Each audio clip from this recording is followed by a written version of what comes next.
Online. Reach out to them at JamesonINS.com. What is love? Love is cleaning up barf. It's wiping noses and blood and bums. It's broken arms and broken hearts. It's being up all night when all you need is sleep. Love is work and worry and being there no matter what. Love is caring so much about another human that you gladly give your own life for theirs. Sometimes love isn't pretty, but love is always beautiful. So this Mother's Day, remember to show your beautiful mother the love. Kinney Drugs. Today on Hey Culligan, soft water, cleaner environment. What do you say, Greg? Hey Culligan, are you saying if I have a Culligan high-efficiency water softener, I'm also helping the environment? It sounds like you're saying it, Greg, and yes, you are, because with the Culligan high-efficiency water softener, you'll use less detergent, soap, and harsh chemicals, and that's good for the planet. Now you're saying it. You bet I am, Greg. Soft water and a cleaner environment is already on the way. Let us help you out with a free in-home water test from a local Culligan water expert at Culligan.com. You probably know Progressive Insurance for insuring your home and auto. You may know Flo and Dr. Rick. But what you may not know is that Progressive helps employees support over 3,800 charitable organizations annually because we're committed to helping our employees, and our employees are committed to helping others. Anyway, we just wanted to share. We were a little too proud of it to keep it to ourselves. And if you already knew all of this about us, you've either heard this radio spot before or just randomly know a lot about Progressive. Find out more about how we're dedicated to our customers and communities at Progressive.com. Progressive Casualty Insurance Company and Affiliates based on data from May 2020 through April 2021. With all that has changed in our lives, J. Morgan Steakhouse remains a constant for offering comfort food, atmosphere, and a friendly face. As always, in-house cut steaks, fresh seafood, pastas, and daily specials continue to grace the menu. Call for a booth, belly up to the bar, or order takeout at jmorgansteakhouse.com. Open lunch and dinner Tuesday through Saturday. J. Morgan's, Vermont's cutting-edge steakhouse, State Street, Montpelier. The Brady Farkas Show is produced and funded by WDEV and the Radio Vermont Group. We welcome listener feedback. Email your comments to wdev@radiovermont.com. The teams you care about. The Patriots are now closer to the bottom of the AFC than the top. That's a fact. The stories that matter to you. Trevor Story, man, he makes the Red Sox much, much better in 2022. This is your home for New England sports. I'm just wondering what happens next for UVA, because I think there could be a lot of turnover on that roster. This is the Brady Farkas Show on WDEV AM, FM, and WDEVradio.com. What's up, everybody? Happy Cinco de Mayo. It's the Brady Farkas Show on a Thursday here on WDEV AM and FM and WDEVradio.com. Full show, all 90 minutes today. We're up until 7 o'clock. You heard the Red Sox earlier today get blown out by the Angels, and the Sox lose another series. They're now 1-6-1 in series on the year. That's effectively horrible. We'll talk about them with Buster Olney, who will join us live in about 15 minutes at 5:45. We got a hodgepodge of other things. The Pats, the Celtics, Bruins, who also look just garbage right now. So you can get in on the Napa-Morrisville, Napa-Waterbury text line, 802-585-3026. Your locally owned Napa stores in Waterbury and Morrisville. Facebook Live, YouTube Live, and my Twitter account streaming live as well. Let's waste no time, everybody. 5, 4, 3, 2, 1. And here we go. The opening thoughts on the Brady Farkas Show are brought to you by Sticks and Stuff and by Swanton Lumber, Vermont's most complete locally owned home center. Locations in Enosburg, Derby, Middlesex, St. Albans, and at Swanton Lumber.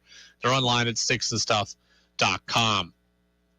I don't want to talk specifics on today's Red Sox game yet. You listened to it. Sox got beat 8-0. They looked terrible. They dropped 2 out of 3. They lost yesterday in heartbreaking extra inning fashion as well. I want to go back to something that I heard on today's pregame show with Mike Mutnansky right here on WDEV. So he was talking about last night's loss and talking about Garrett Whitlock and discussing what he thinks is the best use of Whitlock moving forward. Yesterday, Whitlock starts the game, throws 5 really good innings, gave up the 2 runs, the homer by Stassi, but other than that, he was pretty much untouchable. They lose a game in the bullpen where Whitlock likely could have been to prevent what happened. So what is the best role for Garrett Whitlock? That's where Mutt was this morning. Get Garrett Whitlock back to the pen. From the start, this didn't make any sense. And the Sox will tell you that, as Cora did yesterday on WEEI, they had some things happen in the rotation. Rich Hill had a death in the family. His father passed. Tanner Houck couldn't go to Canada. That forced their hand a little bit. So they put Whitlock into the rotation as a stopgap and hoped somebody else would step up in the bullpen. They did not.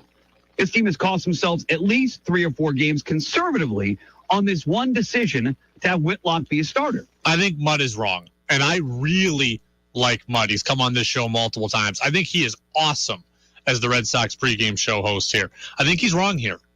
Garrett Whitlock needs to remain a starter for the Boston Red Sox. Right now, he needs to remain a starter. And I acknowledge the Red Sox are in a really tough place with him right now.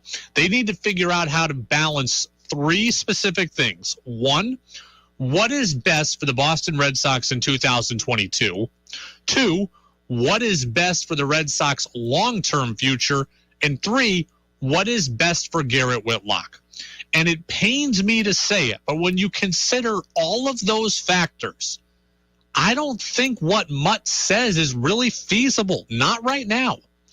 Let me explain. What's best for the 2022 Red Sox? That's Garrett Whitlock being a closer.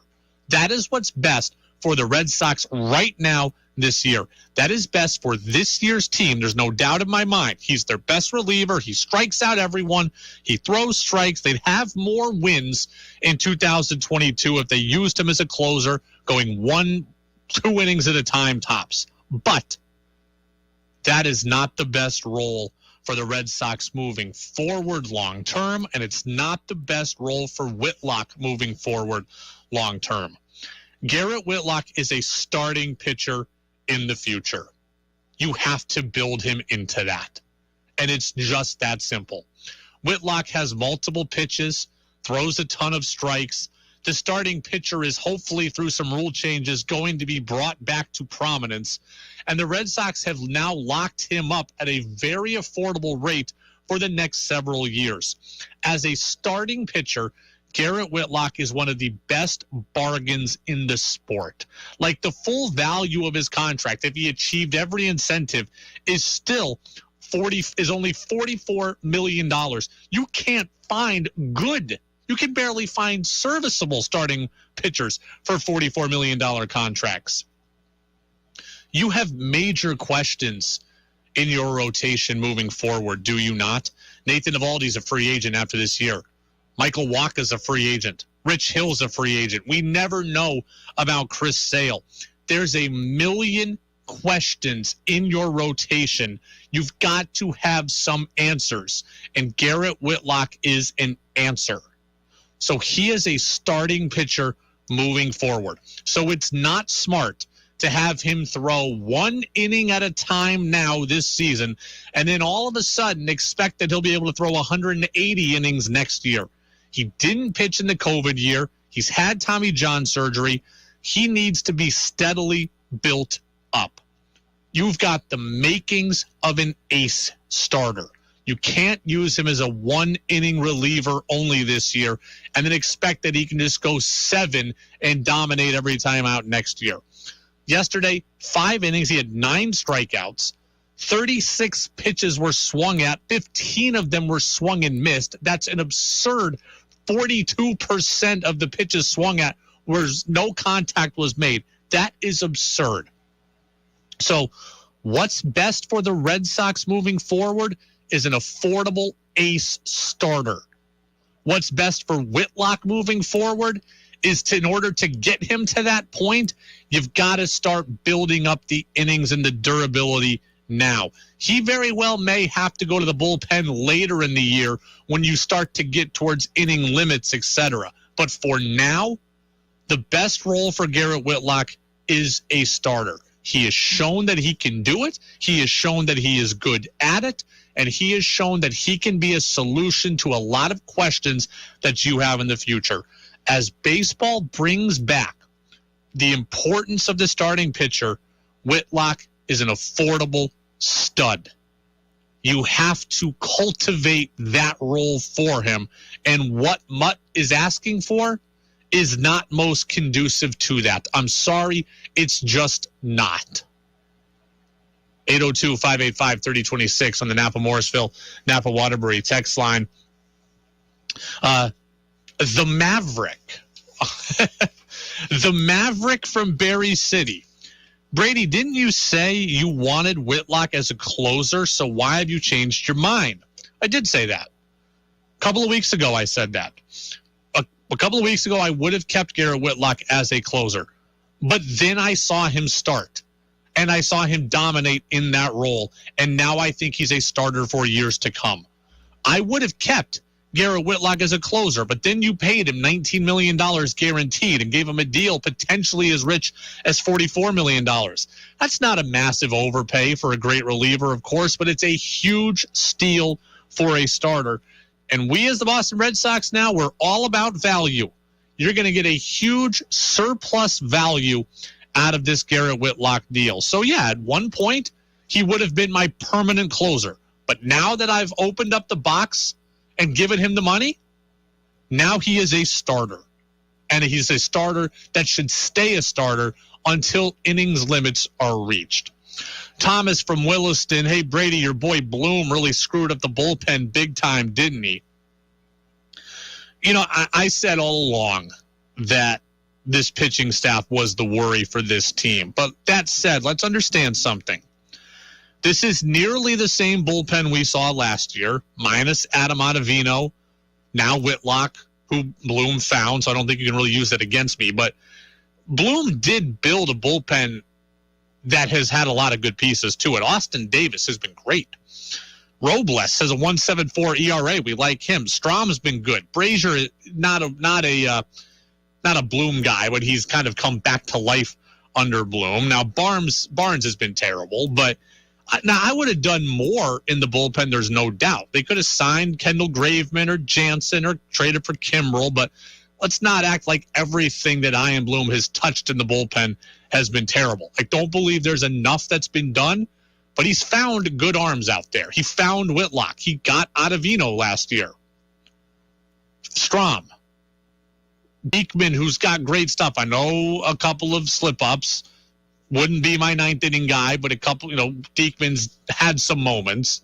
So I don't think all of this, I don't think everything Chaim Bloom has done has worked. It also hasn't all been garbage. Let's acknowledge both sides of that here. But to the question at hand, and I'm going to ask Buster Olney about this momentarily, I would keep Garrett Whitlock as a starter. It's the best for him. It's the best for the long-term development of the Red Sox. We're going to ask Buster that question right off the bat. What would you do with Whitlock? That's next. Buster Olney joins us in the Brady Farkas Show on DEV. Hi, this is Darren from the Country Home Center. In the last couple of years, we at Country Home Center have expanded our selection of Milwaukee Tool product line. Milwaukee Tool leads the industry in both performance and durability. At Country Home Center, we carry the Milwaukee M18 fuel line for professionals, which are available in either kits or as tool only.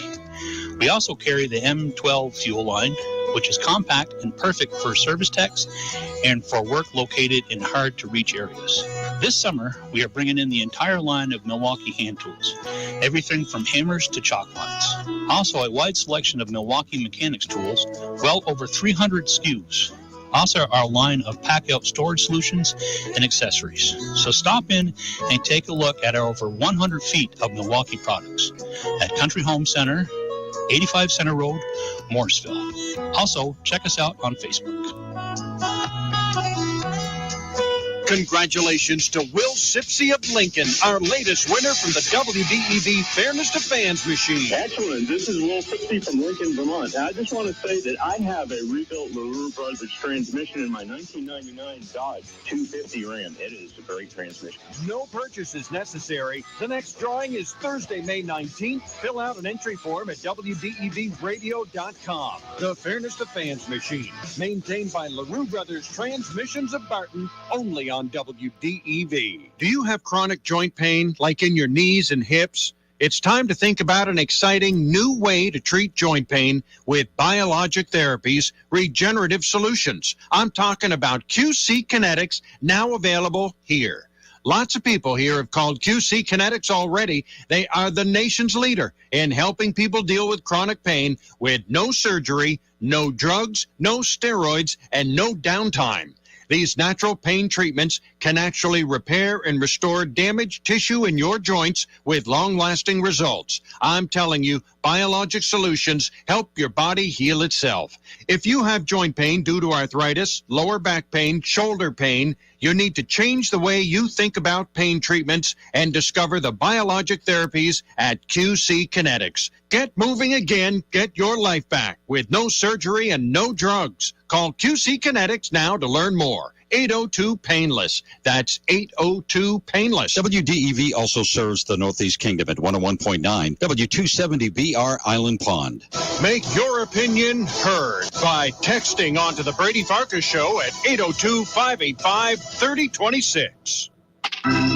All the insight into everything going on in baseball. It's time for our weekly conversation with ESPN baseball insider and Vermont native, Buster Olney. I'm just about ready to bet the family farm in Vermont. On the Brady Farkas Show on WDEV AM, FM, and WDEVradio.com. Welcome back in, Brady Farkas Show, right here on this Thursday on WDEV AM and FM and WDEVradio.com. You heard it earlier today on this station. Red Sox lose to the Angels. Final score 8-0. They dropped this series like they drop most series right now. The Sox are 10-17. They're 1-6-1 in series this season. And joining us now to serve as my personal therapist is ESPN MLB insider Buster Olney. Buster, how are you? I am doing better than you, apparently. Yes. For any Red Sox fans, because I think we definitely have gotten to that point where it is time for major concern with all the issues going on between the offense and Trevor Story struggling, Tanner Houck today, an ugly outing.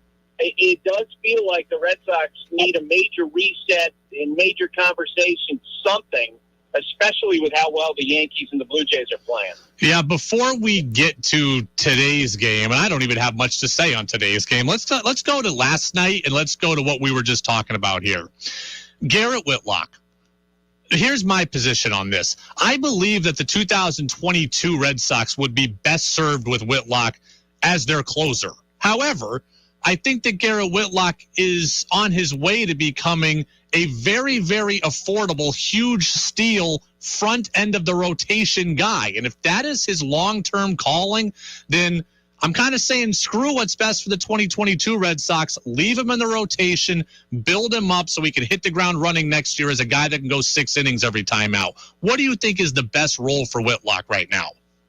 I do think there's a time when you say, you know what, we have to start thinking more big picture. It's too early for that for me.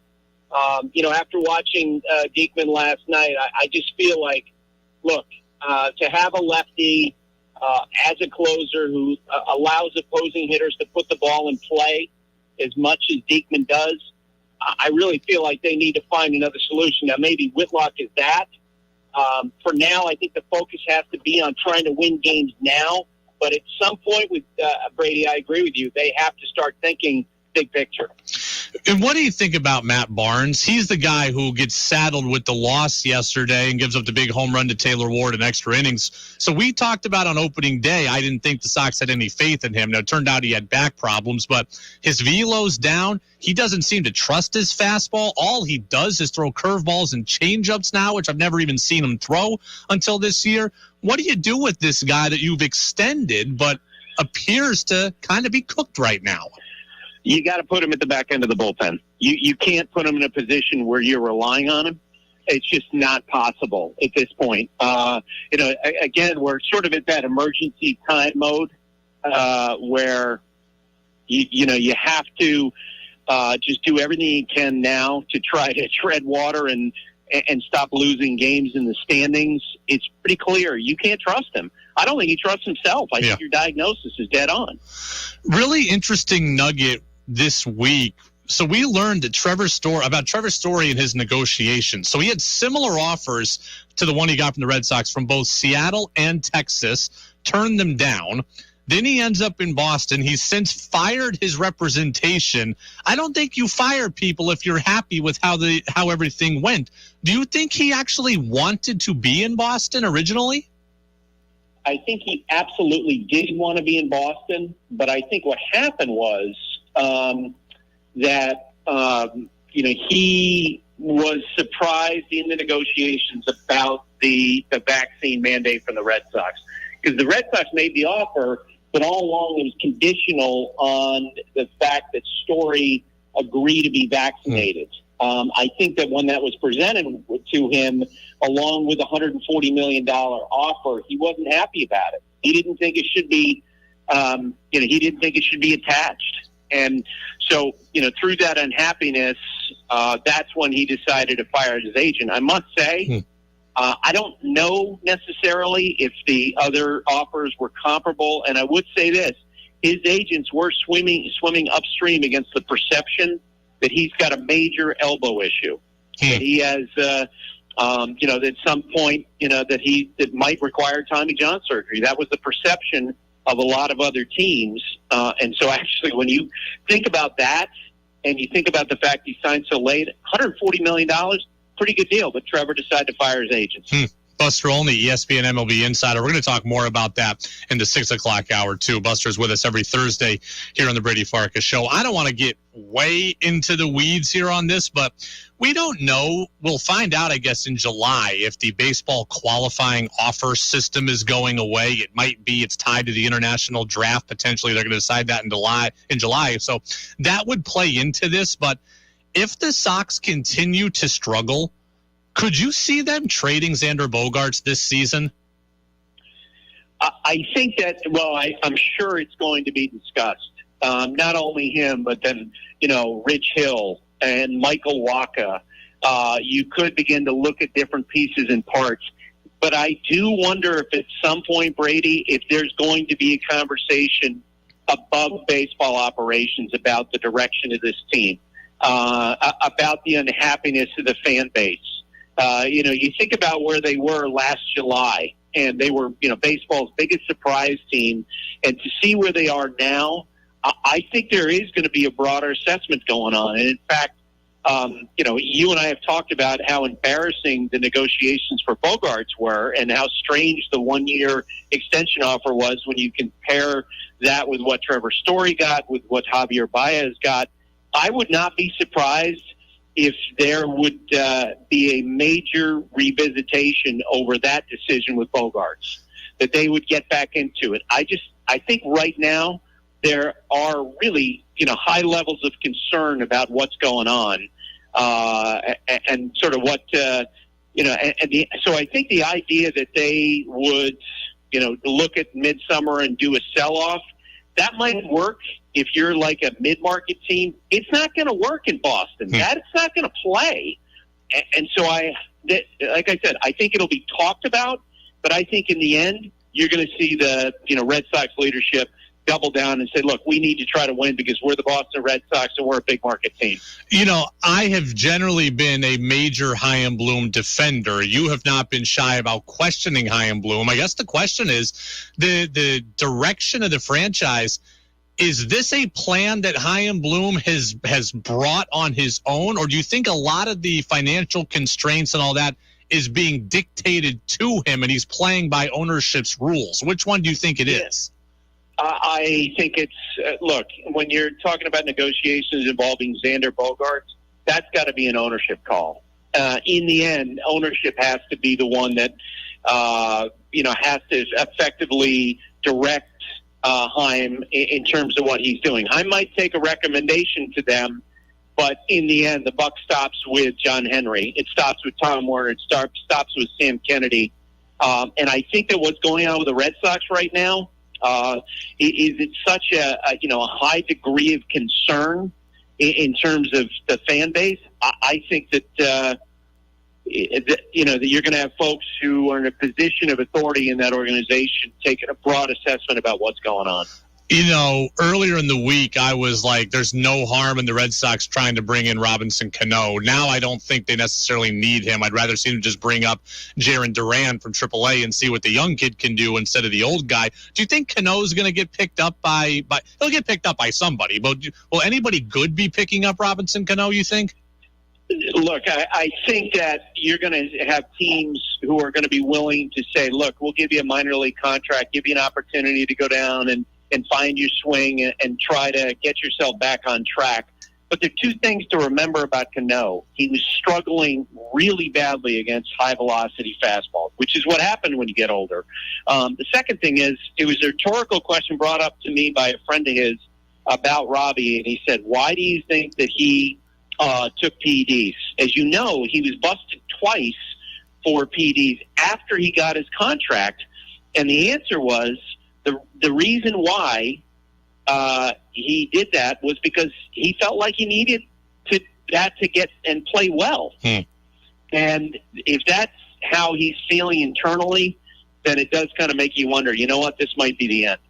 Buster Olney of ESPN with us here on the Brady Farkas Show on WDEV, AM and FM, WDEVradio.com. We saw Ohtani pitch today. He hit third in each game. He hit a ringing ball off the wall today. He had a 395-foot single. He threw 82% strikes today, which is like the highest rate of strike percentage by a visiting pitcher in like 25 years at Fenway. He just did everything. It's just mesmerizing to watch, Buster. Well, and it gives you an idea of why, he was unanimous selection for the MVP last year. Remember when Vladimir Guerrero Jr., after the voting came out, he said, the voting should have been closer. No, it shouldn't have. Because what we're seeing with Ohtani is something we've never seen before. He's always been compared to Babe Ruth. It's not Babe Ruth. Babe Ruth wasn't as good as Ohtani is. And so, for someone to be that phenomenal an athlete, and that's what you always heard about Ohtani, that, not only could he hit the ball a long way, but he also is able to repeat his delivery. He can run as well as he does.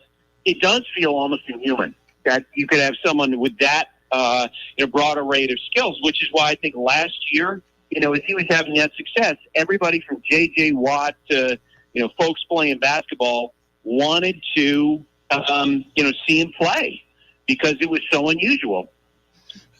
Interesting story written by your colleagues at ESPN yesterday. It was Alden Gonzalez and somebody else. I apologize for not remembering. It was about the actual baseball itself. And we've heard a lot about the dead ball, and the balls are different, and the balls are squishy. It feels like, Buster, in 2019, the balls were fresh, like when you take them fresh out of the tennis ball canister. And then the balls they're using now are the balls that get used if they were played with all three sets at Wimbledon or something like that. What is going on with the baseballs? Yeah, and there's no doubt that the data suggests that baseball's not flying as far. You do wonder, is it the humidor? Is it a combination of the humidor and all the great pitching?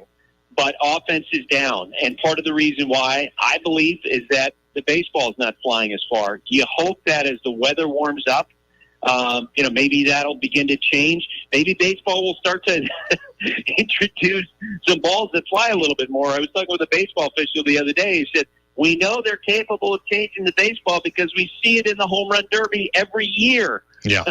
That they can create a different product. The sport needs it. It needs offense. You really hope that before the 2023 season, whether it's the baseball or regulations about shifts, or some kind of rules, regulating the use of relief pitchers, the sport needs change to get more offense.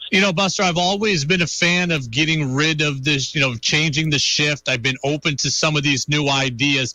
The one thing I've always defended is keeping the umpire, and I've never wanted to go to a robo-ump and all that, but my God, the umpiring this year just seems to be atrocious. And I don't want to be that guy, but, I'm watching Marcell Ozuna get punched out yesterday on 3 pitches, none of which were strikes. I'm seeing J.P. Crawford, who never yells, flip out on an umpire. It seems like the umpiring has been atrocious. And then you throw in what happened to Madison Bumgarner yesterday.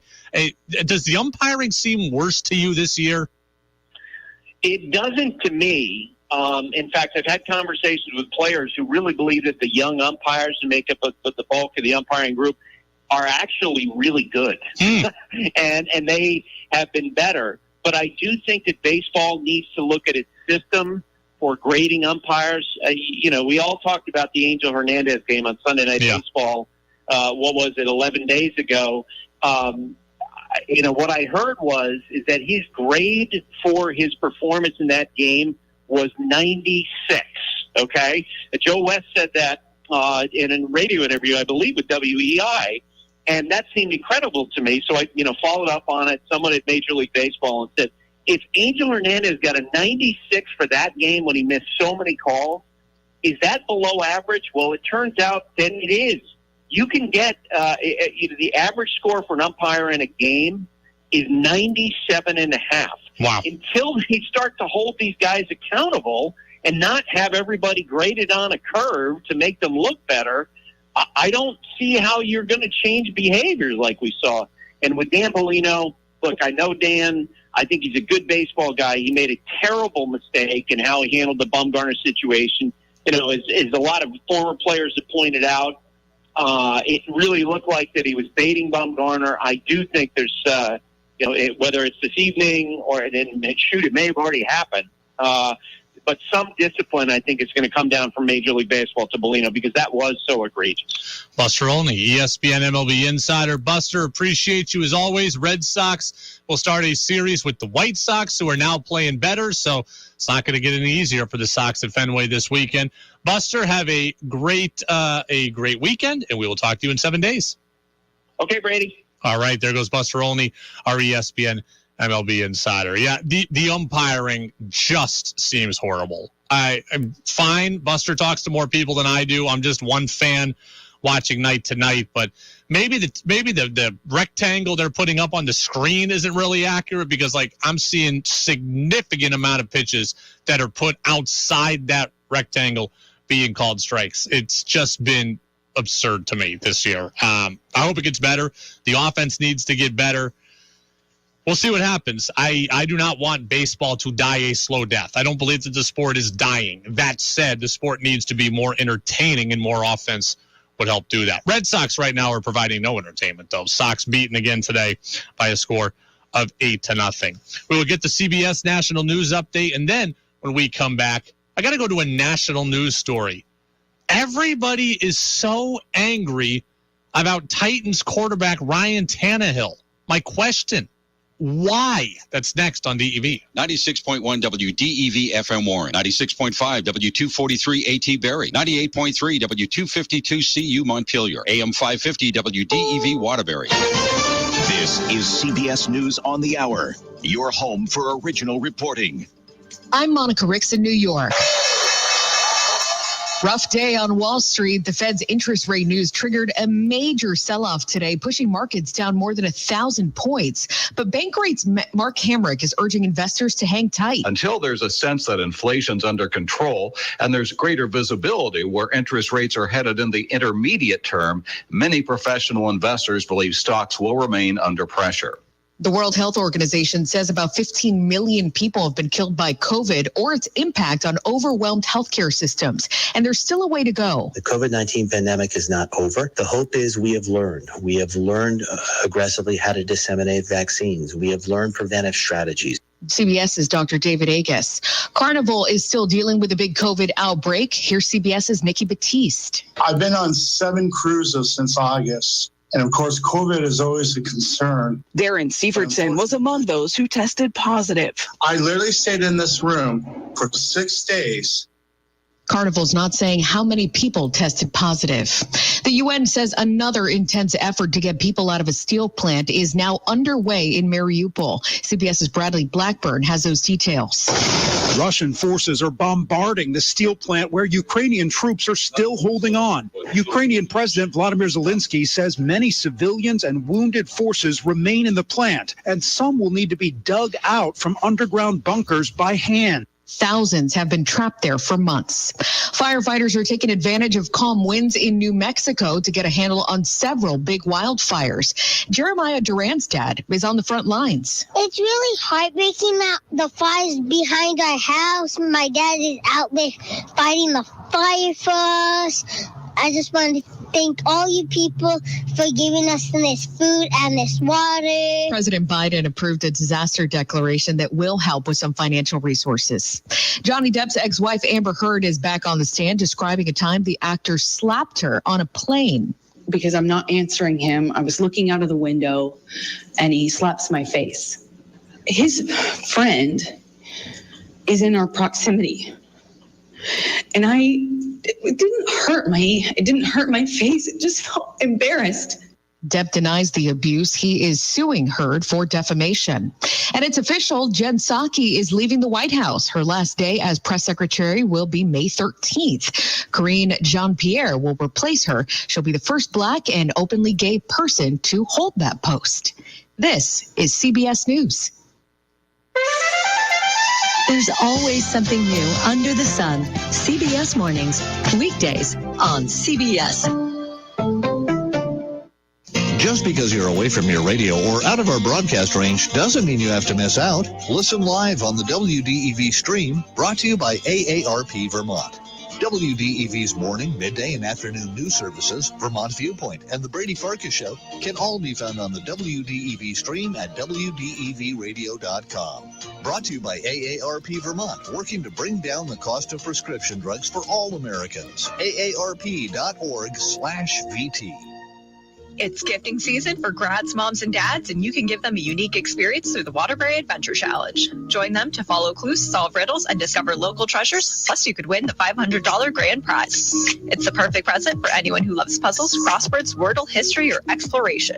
Have someone who's hard to shop for? Waterbury bucks can be used like cash at over 50 businesses around town, so they can pick out their own present and shop local. Plus, they're now available for purchase at Bridgeside Books. Learn more about these great gift ideas at discoverwaterbury.com. Discover all that Waterbury has to offer. Anytime is the right time for ice cream. Ben & Jerry's Waterbury Scoop Shop has all your favorite flavors available to be scooped into a cup, a freshly baked waffle cone, a hot fudge sundae, blended into a milkshake, or even packed to create the most delicious ice cream cake ever. So many Ben & Jerry's flavors to choose from, including our iconic lineup, non-dairy options, and for your four-legged pals, our doggy desserts. We're open every day. Give us a call, swing by, or order online. Easy curbside pickup available. Your taste buds will thank you. Peace, love, and ice cream from Ben & Jerry's. Universal school meals have been available to all students for the past 2 years at no charge to their families. But due to federal waivers expiring, over 40,000 Vermont kids may be losing out on meals soon. All students should have access to the tools they need to learn, from textbooks and pencils to buses and nourishing school meals. Let's make universal school meals permanent so no child learns what hunger feels like at school.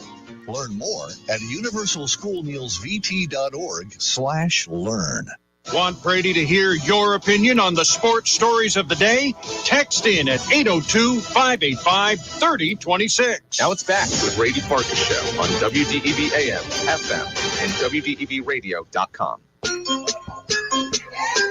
Welcome back in, Brady Farkas Show, right here on WDEV AM and FM and WDEVradio.com. We go up until 7 o'clock. Then it's Jazz with George Thomas. Just saw George get in here. He's already planning his set list for tonight. You can always get in on the Napa Morrisville, Napa Waterbury text line, 802-585-3026. Thanks to Buster Olney for stopping by. We'll have that interview up in a little bit of time on the Brady Farkas Show podcast channel, which I hope you're subscribing to on Apple Podcasts and on Spotify. It is free, brings you all of our interviews, some of which don't even get on the air here, but we just put extra stuff up there. So again, free, Apple Podcasts and Spotify. I want to move away to one non-New England sports story for the day. Why are people so up in arms about what Ryan Tannehill said? So if you remember, the Tennessee Titans drafted quarterback Malik Willis out of Liberty in the third round of the NFL draft. Willis was thought maybe to be a first-round pick, but then we kind of thought, okay, there's not too many first-round quarterbacks. There only ended up being one. It was Kenny Pickett. So Willis didn't go to the third round. The Titans drafted him. After the draft, here is what Tannehill said. Texted Malik right after we drafted him as well. I wasn't informed of that beforehand, but same thing with AJ, right? The team's going to do the best thing that they think is best interest of the team. And, I have no problems with Malik, and if we're competing against each other. We're, watching the same tape. We're doing the same drills. I don't think it's my job to mentor him, but, if he learns from me along the way, then that's a great thing. Why are people so damn bothered by those comments? Like, this story has dominated national radio for the last few days. That comment about not mentoring, it's not my job to mentor him, that's not surprising to me. Frankly, it's actually what I would expect. I don't begrudge Ryan Tannehill at all. Now, that's a 30-second clip, and only like the 5 seconds about him not mentoring. That's the only thing that's getting any play. So let's kind of go through the different pieces of that clip. Let's get to part number one. Texted Malik right after we drafted him as well. Okay, I texted Malik after we drafted him as well. So Ryan Tannehill, this monster who won't mentor the young kid, he actually congratulated him on getting drafted. I consider that to be very, very classy. So all of you who think that he's a monster, check yourself at the door as far as I'm concerned. He welcomed the guy in. He didn't have to do that. I think that that's very nice. So Ryan Tannehill texted him and congratulated him. Let's kind of continue on. Texted Malik right after we drafted him as well. I wasn't informed of that before. I wasn't informed that the Titans were drafting Malik Willis. I don't think that's a big problem from the organization standpoint. Everybody thinks that the star players or the players need to be kept aware of everything the organization is doing. Not always, and not in this case. Ryan Tannehill is in the final year of his contract. So you have to expect, he has to expect, that the organization is going to at least prepare for the future. I don't believe that Tannehill needs to be made aware of the team's plans at the quarterback position, especially when it comes in the third round. You wouldn't say, hey, Ryan, we're drafting a quarterback in the 6th. What do you think? So where's the line of demarcation? First round, second round? It's certainly not the third round.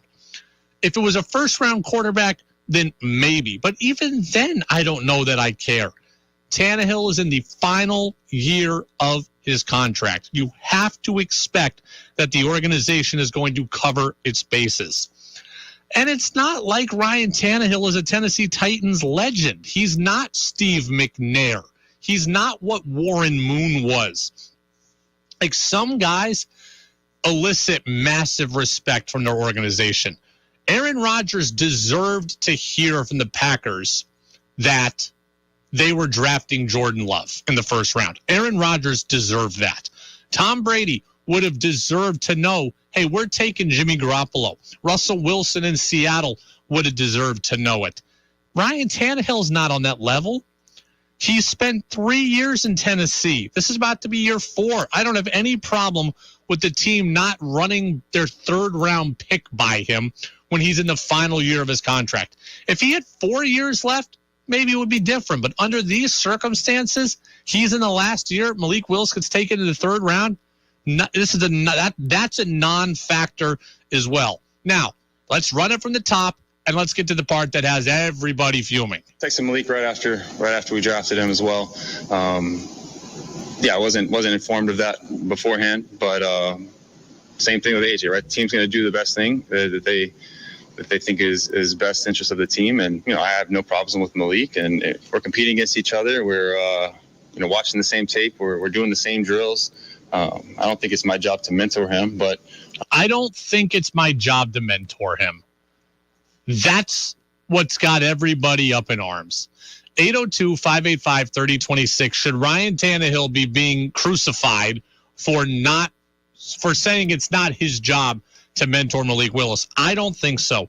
If you are angry at Ryan Tannehill, if you think less of Ryan Tannehill for that, then here's what I say. Boo freaking who?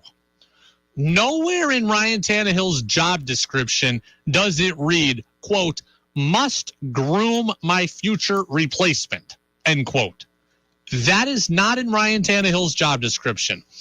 It is such a romantic notion that veteran guys groom young guys and that vets take young guys under their wings. And it does matter, and it does happen. And it should happen in certain situations. But this does not have to be one of them. As I mentioned, Ryan Tannehill is in the final year of his contract. You know what that means? He is looking out for himself. I'm not saying he should sabotage Malik Willis. I'm not saying he should lock him out of the facility.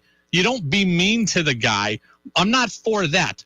But Ryan Tannehill is trying to extend his career as a starter.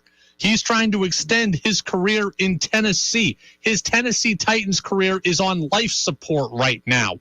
It's his job to take it off life support and breathe life into it. It is not his job to split his time between trying to keep his job and trying to build up Malik Willis. I'm sorry.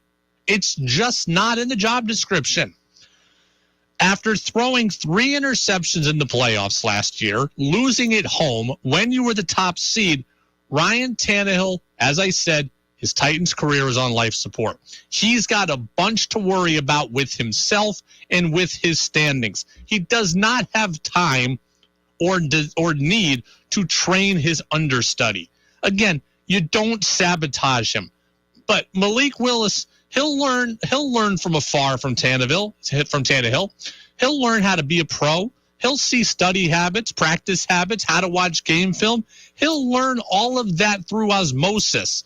Ryan Tannehill does not need to be holding his hand in order to make him better. Do you know whose job that is? Like, we actually have people on staff who are paid to do that job, just that.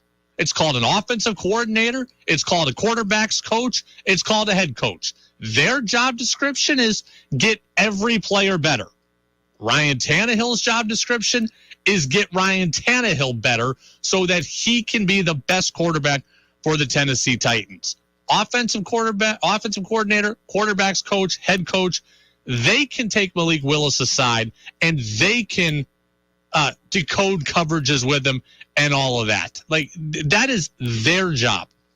I just don't get the anger at Ryan Tannehill here. If my boss came to me and said, hey, Brady, we hired a part-timer. We think he might one day be a great fit on the afternoon news service, and heck, he could probably even do your sports show too. Could you help him out? Guess what my answer would be? No, thank you.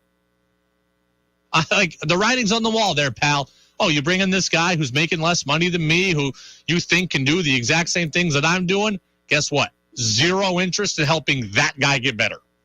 That guy's coming for my job. I want to hold on to my job. I value my job. The kid can learn from afar, but I ain't going out of my way to help him. I have no problem with that. Absolutely zero. And then there's what Dan Graziano of ESPN had to say today, which I didn't quite get. Tannehill's had a great run in Tennessee, and there's no reason for him to fear for his job security. Even if Malik Willis had been a first-round pick, the narrative on him going into the draft was that he wouldn't be ready right away, that he would need some time, and that whoever drafted him would not be planning to start him in 2022. So, yeah, I don't know why he would feel threatened. I know why Ryan Tannehill would feel threatened. Because he threw 3 picks last year at home in the first round, in their first playoff game, and everyone wanted to run him out of town. And this is the guy that has now entered town. That's why Ryan Tannehill would feel threatened. Sure, some people think that Malik Willis needs time, but guess what? Ryan Tannehill's not here to speed that time up. He's trying to hold on to his job now. He's trying to see if he can stay in Tennessee long term. I remember a decade ago, Russell Wilson wasn't going to start in Seattle. It was going to be Matt Flynn, who they paid a bunch of money to. Did Matt Flynn ever play a game for the Seahawks? No. Just because you have a plan, just because you have an inkling, does not mean that that plan gets followed. So, sure, we think Malik Willis might be too raw to play. Well, you know what? Plans can change. Mac Jones wasn't going to have to play right away last year either. Started day one. I am 1,000% team Ryan Tannehill.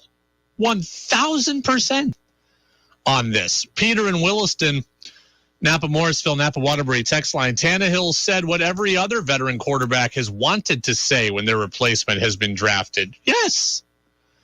Now, there are,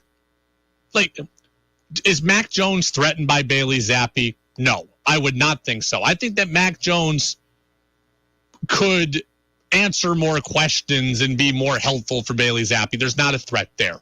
If the Bengals have a quarterback taken in the 6th round, Joe Burrow, I don't think has any reason to feel threatened.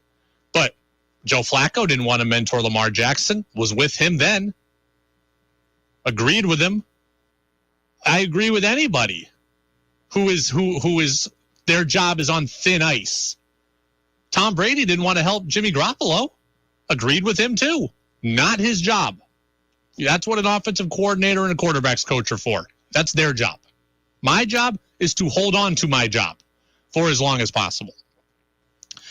Jackson in South Burlington. Brady, when do you think it is appropriate for veterans to mentor guys? I mean, I always think it's appropriate. If that is something that you want to do, then great. I think that makes you a great teammate. But I don't think it's required in every situation. That's what I'm saying. Where do I think it is required to have a vet mentor a young guy? When you're in a situation where you're playing alongside someone, not when you're competing with someone. If you are a veteran shortstop and you have a rookie at second base, then I believe there's mentorship that needs to happen. The second baseman is going to play second base. You're going to play shortstop. You can help that guy get the best out of himself. When you have a veteran left tackle, I think he can mentor a veteran right tackle. We're both going to be on the line. I can impart some of what I know. It's not a direct a guy who's going to be the first line center who's getting a new right winger. I think there can be some mentorship there. It's not a direct competition. There is only one quarterback. That is the most valuable position in sports. Why wouldn't you be protective of it if you're Ryan Tannehill? Again, this isn't Joe Burrow. This isn't Russell Wilson. Those guys are set. Ryan Tannehill is anything but set. The Titan fans wanted him gone.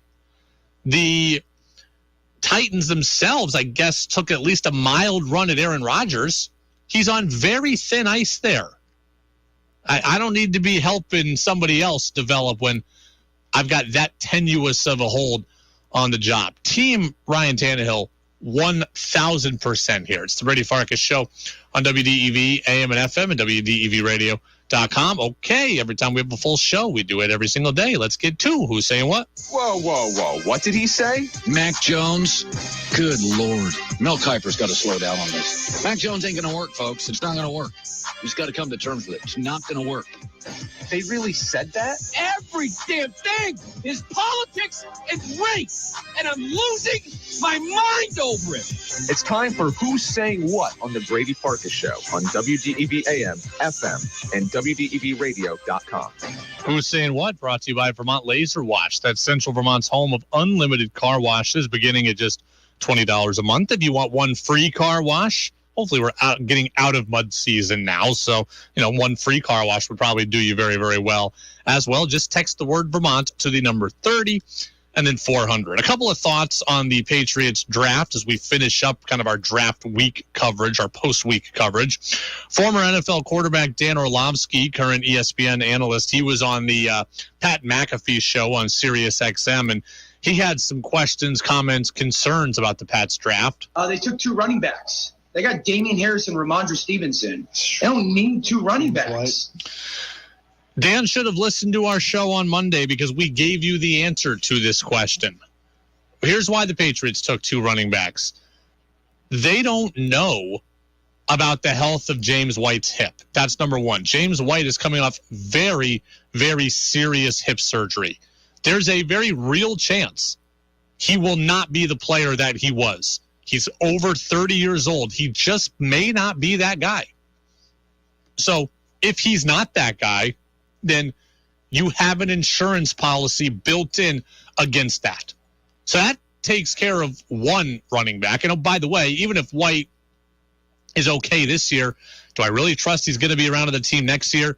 Not necessarily. But I think more importantly, I don't think that Damian Harris is going to be on this team next year. I just don't think the Patriots are going to pay the running back position premium dollars. We have seen enough evidence now that the running back position is capable of being plugged and played and performing pretty well. Even when you have what you think is an elite guy, you're one hit away from being done. So why would they risk premium dollars at that position? I don't think it's going to happen. I think Damian Harris is going to leave in free agency this year after this next season. So now I'm out Brandon Bolden. I may be out James White. Soon I'm going to be out Damian Harris. I'm going to need some running backs. That's why I took 2. Damian Harris is not going to get paid big money by the Patriots. Look at, second running back contracts. Look at what's happened. Very few have worked out recently. Chris Carson in Seattle. Hurt, may never play again. Right after he got his deal. It wasn't a huge deal, but he may never play again. Christian McCaffrey's a star. Can't stay on the field. Saquon Barkley has elite athleticism. Cannot stay on the field. So we can plug and play running backs. You're not going to pay Damian Harris. So now you've got replacements in-house for him. James White might not be that guy. Brandon Bolden, gone. You need answers there. So that is why the Patriots took 2 running backs. Then Orlovsky made an interesting point on wide receiver Tyquan Thornton, who the Pats took in the second round. Okay, I'm not going to pretend that I know anything about the offensive line or the offense. If they like them, great, awesome. Tyquan Thornton, I would ask anybody, name me and this is just the truth, the last receiver that came from Baylor that was good. So that's an interesting point. He continued on. We got multiple receivers that were drafted early that were really good players at Baylor, fast dudes, and they just for some reason don't transition to the league and play well. And that's my concern with that second round pick. Yes, they needed speed, but after those guys, or after he got drafted, Sky Moore went to Kansas City. Fast receiver, but a good receiver. Alec Pierce went to Indy, who I think is going to be a really good pro. So I just would have liked to seen a better receiver selected. So it's an interesting point about Thornton. It's an interesting point about Baylor wide receivers and how they haven't worked out. They play this run and gun style in college, and it just doesn't translate to the pros. I said this earlier this week. This year, I really just need Tyquan Thornton to be fast. I need him to be able to just do athletic things with the ball in his hand after the catch and running straight down the field. I need the Patriots to run deep play action and hit him deep down the field. That is what I need him for this year. I need it to be on 2nd and 8. You give him a bubble screen that he takes for 9. That is what I need this year. So if this year he doesn't have the full route tree, I'm not that concerned about it. I think I have enough pass catchers on this roster to make life relatively good for Mac Jones. Parker, Bourne, Myers, Aguilar, Jonnu Smith, Hunter Henry, the guys out of the backfield. I think I can get by this year. I have a very specific need from Tyquan Thornton this year. Next year, as some of these guys leave and hit free agency, that's when I need more of the route tree available to Tyquan Thornton. So he's going to have time to develop. He's going to have to get there. He's going to have time to do it. But this year, I don't need him to be anything but what he's been, and that is fast and athletic. And then finally, here, last thing on the Patriots draft I kind of want to get to. Greg Bedard of the Boston Sports Journal says the Patriots are not better today than they were at the end of the season. But you should be able to say, yes, we're better. We did better in the offseason. We made up for who we lost. We got better with who we got in the draft. We feel really good about our team. And they can't say that. You know why? Because it's not true. They're not a better football team than the team that finished 10-7, fumbled down the stretch, got killed in the playoffs. They're not better. Do you think the Patriots are better now than they were at the end of the season? The team that got run off the field in Buffalo, do you think the Patriots are better now than they were that night? It's a very good question, and it's a question that I wrestled with. I'm going to agree with Greg Bedard. I'm going to say no, they're not. But I don't think the Patriots are that much worse than they were that night. I actually think they're comparable. The real problem for the Patriots is not that you've gotten exponentially worse. The real problem is that everybody else around you has gotten exponentially better. That's really the Patriots' problem. As for you only, I'm going to assume Mac Jones is better today than he was at the end of the season. So that's a +1 for these Pats today. I think your running back room is better and deeper. I think your wide receiver room is better through adding Devontae Parker and Tyquan Thornton, losing N'Keal Harry. Well, you will lose N'Keal Harry. I do think the offensive line is worse today, and I think your overall defense is worse. I think that you've gotten less experienced at linebacker, and you lost J.C. Jackson at defensive back. I think that is obviously a huge loss. But again, I think the Patriots have made gains in other spots, so I don't think they are so much worse than they were at the end of the season. I think the biggest problem is that everybody else has gotten better, really. I mean, Cleveland got better at quarterback. Chargers got better a lot of places. Raiders got better a lot of places. Denver got better at quarterback. Miami got better at wide receiver. The Jets got better, we think, through the draft. Baltimore is always good. Cincy went out and added to their offensive line. So those teams all got, I think, a lot better. You got a little bit worse. Could right now's Patriots team beat the end of last season's Patriots team?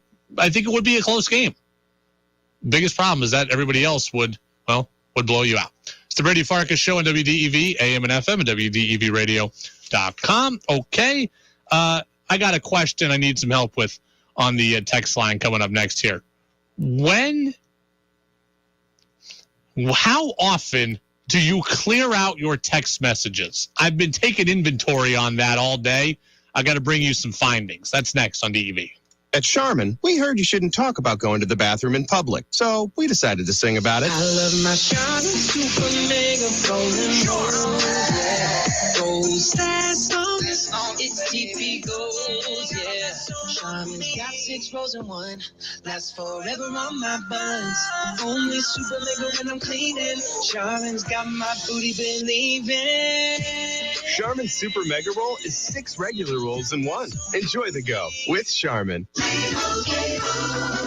And Doug. Chances are you're jamming in your car right now. And since Liberty Mutual customizes car insurance so you only pay for what you need, Limu and I are going to show you some safe car dance moves. Hit it. Everybody, check your blind spots real quick. Now hands on the wheel. Put them 10 in 2 and move your head like a bird do. Only pay for what you need at libertymutual.com. Liberty, liberty, liberty, liberty. At Lamoille Valley Ford, we sell more than just brand new vehicles. Right, kid? Thanks, Dan. Folks, at Lamoille Valley Ford, we have over 100 pre-owned vehicles available, including the largest inventory of certified pre-owned Fords in the state. CPOs give you peace of mind after going through a 172-point safety inspection. We include a 100,000-mile warranty, which is actually better than a brand new car. Also, qualified buyers can get as low as 2.9% financing. At Lamoille Valley Ford, you won't just find Fords. We stock Subarus, Hondas, and Toyotas, many of which are hand-picked from areas of the country that do not see harsh winters and the salt brine used in Vermont. We also offer a frame-saving fluid film undercoating to keep your new-to-you car, truck, or SUV going strong for years to come, because you and your hard-earned money deserve it. So drive Route 14, 15, or 16 to Hardwick and get a certified pre-owned car, truck, or SUV at Lamoille Valley Ford. And remember, at Lamoille Valley Ford, we know price matters. Universal school meals have been available to all students for the past 2 years at no charge to their families. But due to federal waivers expiring, over 40,000 Vermont kids may be losing out on meals soon. All students should have access to the tools they need to learn, from textbooks and pencils to buses and nourishing school meals. Let's make universal school meals permanent so no child learns what hunger feels like at school. Learn more at universalschoolmealsvt.org/learn. New to podcast or looking for some variety to add to your current rotation? Check out the selection of locally and nationally produced podcasts on the WDEV website. You'll find podcasts of WDEV's own Vermont Viewpoint with Ricks and Gary, Travels with Charlie, For the Birds, Healthcare Today, and the Brady Farkas Show. In addition, you can access podcasts from ESPN and CBS, all for free. Find the complete selection of podcasts at WDEVradio.com. The Brady Farkas Show now has an interactive text line, so reach out now at 802-585-3026. Now it's back to the Brady Farkas Show on WDEV AM, FM, and WDEVradio.com.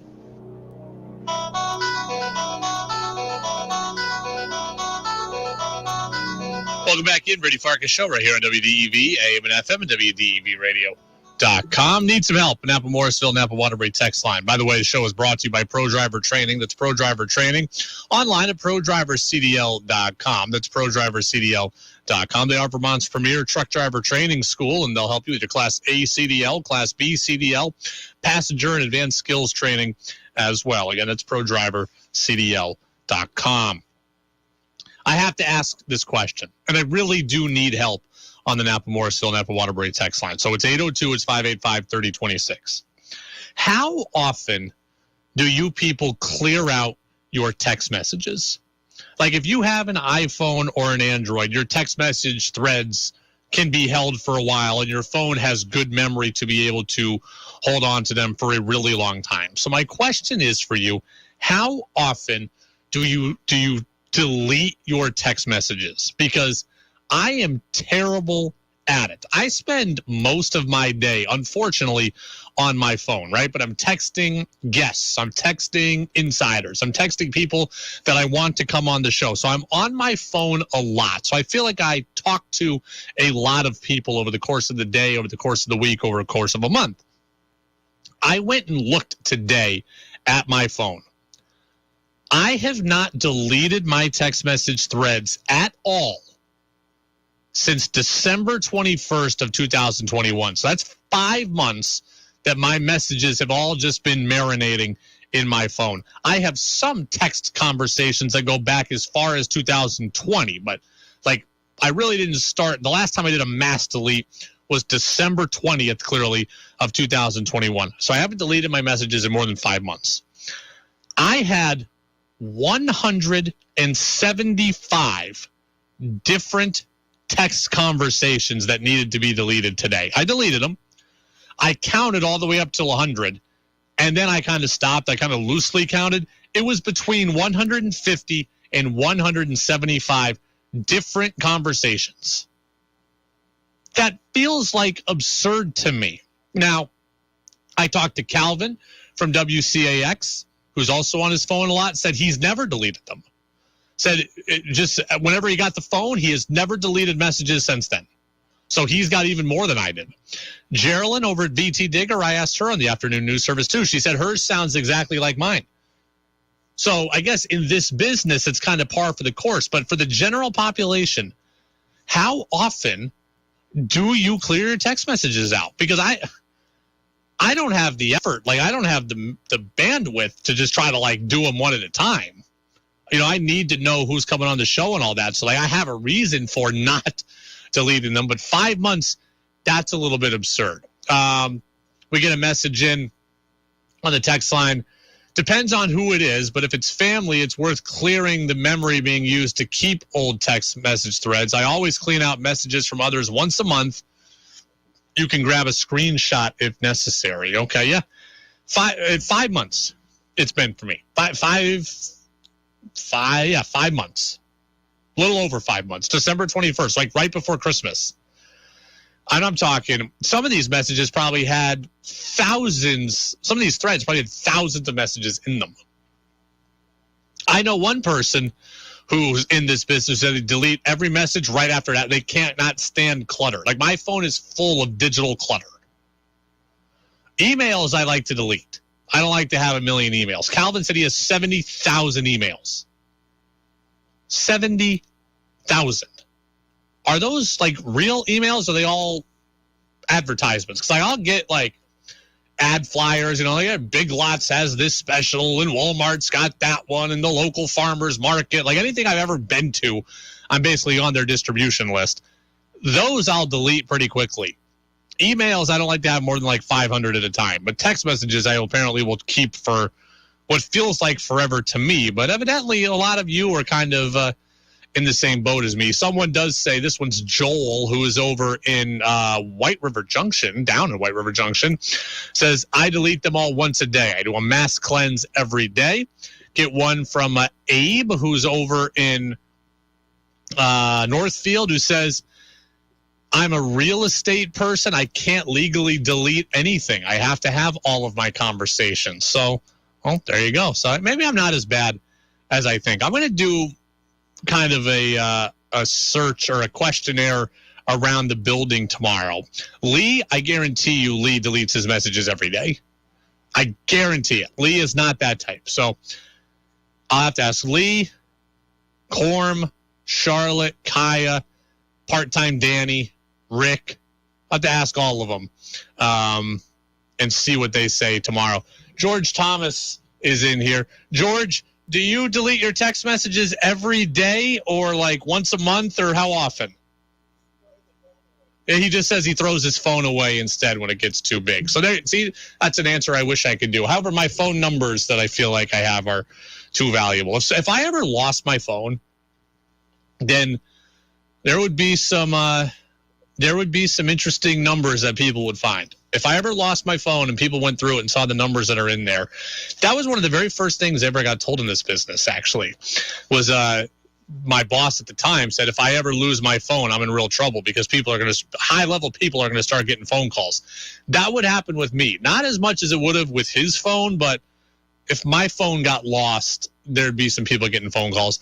I love to tell the story about how I got drunk dialed at 2 a.m. by a Patriots wide receiver. I tell that story like once a year, so I'll spare you all the details. But yeah, Danny Amendola, I'm pretty confident drunk dialed me at like 2:30 in the morning one night. So I was out with friends, and somehow I hit Danny Amendola's number. So I like pocket dialed him. And then at like 2:30 in the morning, I get a call back from Danny Amendola's number. Probably is going to say like, who is it? I did not answer it. I knew what it was. It was probably not. It was like Saturday night. It's not an answer. It was not a conversation that needed to be had. I messaged Amendola after saying sorry. He didn't respond. No big deal. All good. But yeah, the Danny Amendola, what I presume to be drunk dial story, is one of my favorite stories to tell. And that happened maybe 4.5 years ago. I was living here. He was on the Patriots. He hadn't yet gone to the Lions. Remember, he went to the Lions after the Patriots. He went to Miami. Then I think he went back to the Patriots. And then he went to Detroit. And then he finished out with somebody else, too, before, kind of at the very end. But yeah, Amendola, the 2 o'clock in the morning story, that's one of my favorites. All right. It is the Brady Farkas Show on WDEV, AM and FM, and WDEVradio.com. I want to get back into a story kind of within the Red Sox sphere here. I am wondering if Trevor Story ever really wanted to be in Boston. And before we get into this, it was nice to see Story break out yesterday. Had a couple of doubles. Awful today. 4 strikeouts. Heard the Boo Birds for the first time. I do think he'll end up being a good player for the Red Sox. He's a good player, period. But that said, I have to wonder if he's happy he ended up with Boston in the first place. Did you see the article from Ken Rosenthal of The Athletic the other day? So get this. Before the Major League Baseball lockout, both the Mariners and the Rangers reportedly offered similar deals to what Story got in Boston. Remember, Story got 6 years for $140 in Boston. Reportedly, Mariners, Rangers offered similar deals. Story's camp then countered to both teams with reportedly huge asks. As a result, the Rangers pivoted and got Semien and Seager. The Mariners traded for Adam Frazier, made another move after the lockout to address the infield further. So they were out. So then after the lockout, they're out. Story gets the offer from the Red Sox, signs it, and then he fired his agent. So back to the original question. Did Trevor Story actually want to be in Boston? My guess, no. You don't fire your agent if you think this process went well, do you? That doesn't happen. So Story's got to be upset about something, doesn't he? If he's going to fire his agent, he's upset at something in this process. Trevor Story is from Texas. So is he upset that his agency group countered with a number so high that he off-put the Rangers? The Rangers are his hometown team. Maybe he wanted to play close to home for the Texas Rangers, and his group, his previous agency group, countered so high that the Rangers then moved on to other things. Maybe that was Story's first choice. Story reportedly didn't want to switch positions. Texas wouldn't have required him to switch positions, so maybe he was doubly upset he didn't land in Texas. Maybe he's upset that he didn't get the kind of idea that the kind of deal that Carlos Correa got ultimately. Remember, Correa got a 3-year deal in Minnesota, but he got multiple opt-outs. So he got $30 million a year and the chance to go to free agency next year. Maybe Story wanted that. I don't know what Story is specifically angry about, whether it's total dollars that he didn't get what he thinks he should have gotten. I don't know if he's upset that he had to go to a place where he had to change positions, but you don't fire an agent if things went how you wanted.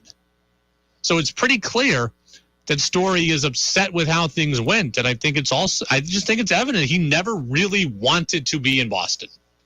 Doesn't mean he won't grow to love it here. Doesn't mean he won't play well. But I think the writing is clear. He didn't want to be here initially. He doesn't get to play shortstop like he wanted and he could have done in Texas. He didn't get to stay in the western half of the U.S. like he could have done in Texas or Seattle, but his group off-put both of those places. He didn't get the money annually that Seager got. He didn't get the money annually that Correa got.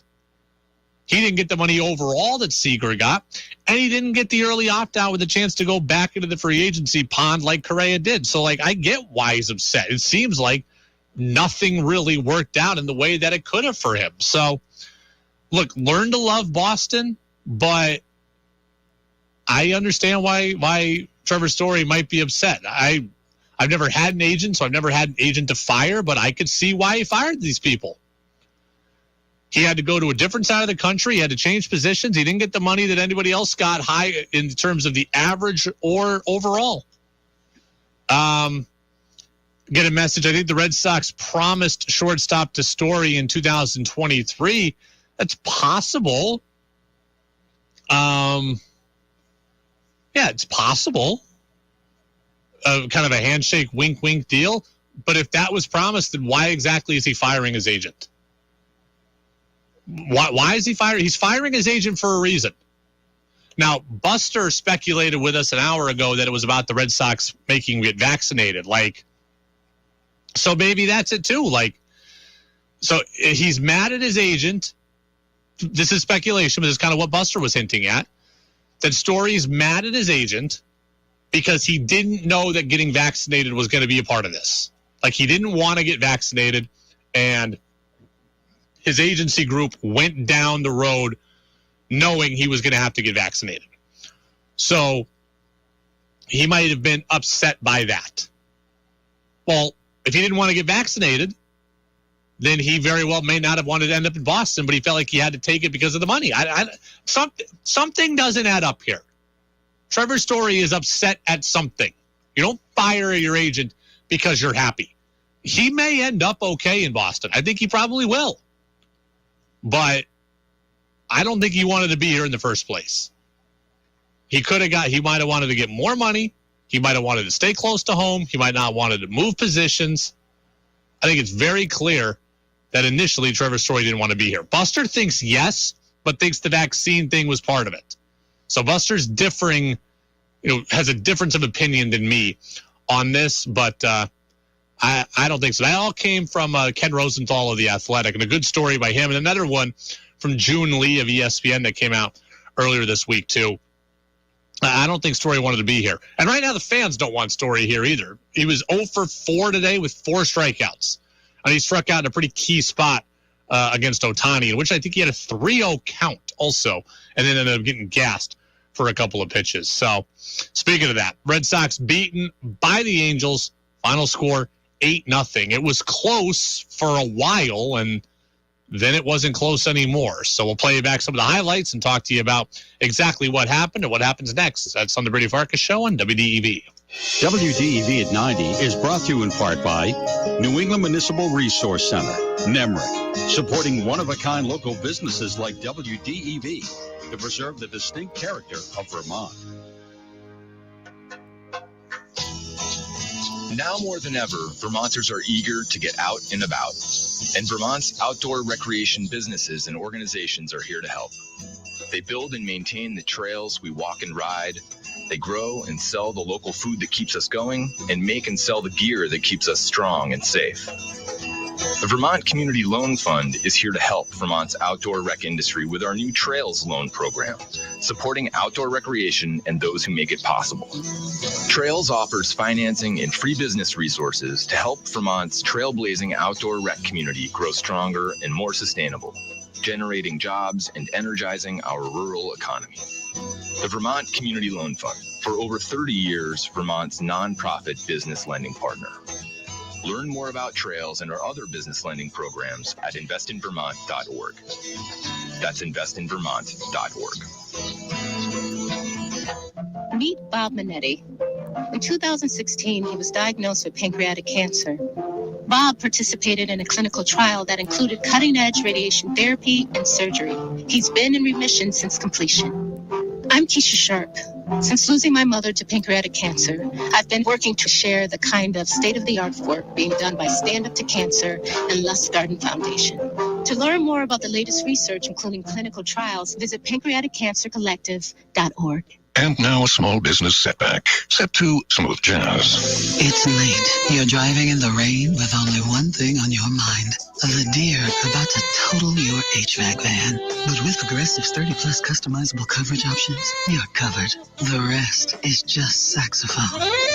When running your small business gets rough, Progressive Commercial is there to smooth it out. Get a quote in as little as 6 minutes at progressivecommercial.com. Twinkly sounds. Progressive Casualty Insurance Company and affiliates. Coverage and discounts not available for all vehicles or states. Policy terms and conditions apply. Hey there, I'm Lance Bass, and this is Chip. And if you're like me, your pets mean the world to you. And if disaster strikes, saving them is a priority. Learn how to keep your best friends safe at AmericanHumane.org. How well does your garden grow? Tune in Saturdays at 12:30 for In the Garden with Peter Burke.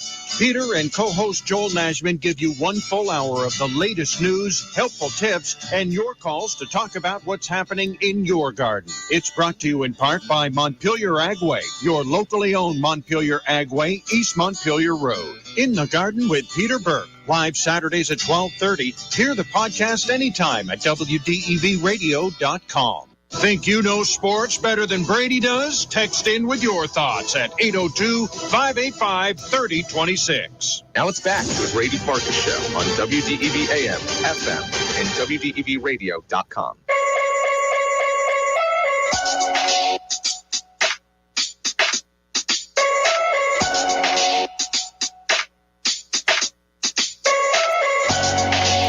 Welcome back in, Brady Farkas Show right here on WDEV AM and FM and WDEVradio.com. Okay, Red Sox fall to 10-17 today. They lose their 6th series of the year. They're now 1-6-1, falling to the Angels. Final score was 8-0. So they lose 2 of 3 to the Halos. They've lost 5 straight series. They have a minus 18 run differential.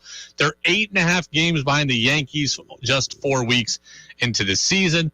That is all a big problem. Story of this game today was Shohei Ohtani in many, many ways. You pick your fancy here, and Shohei Ohtani did it today. So Ohtani, get this. So he threw 99 pitches today in this game. He threw 82% strikes. That's the highest strike percentage by a visiting pitcher at Fenway since 1988. Only one Red Sox pitcher, so only one pitcher in the last 30 years has a higher overall mark. That was Nathan Eovaldi last year, who did it by 0.2 of a percentage point. So Ohtani threw 7 innings, 6 hits, no runs, no walks. He had 11 strikeouts. He also had a couple of hits. He was 2 for 4 with an RBI. So kind of how it all happened is this. Red Sox had a chance. They had a couple of guys on in the third, and JD Martinez was at the plate. 1-2 to JD, the pitch. Swing and a miss. He struck him out. 98-mile-an-hour fastball. That's pretty impressive for Ohtani. Couple ground ball hits for Devers and Bogarts. They are stranded. Yeah, Devers and Bogarts. So Devers had a shift beater, and Bogarts had kind of a bounding ground ball to the right side. Wasn't a whole lot of hard contact today on Ohtani. Then Ohtani hit a 395-foot single.